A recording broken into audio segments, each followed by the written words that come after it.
我係嘉賓第4代嘅傳落嚟嘅接班人啦。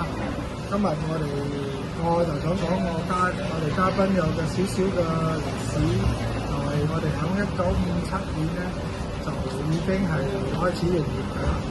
咁經過幾十年啦，我哋喺2023年7月咧就決定專科做批發啦，就喺鐵船路嘅門市就暫時停咗。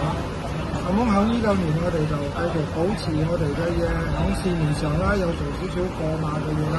咁喺今年嘅2025年嘅3月頭咧，我哋喺呢個幼婦茶室Cyber呢處咧就開咗一個客家麵肉桂客家麵。咁我哋嘅嘉賓嘅料咧都有保持喺呢處有繼續有賣到嘅，咁都可以享受得到嘅。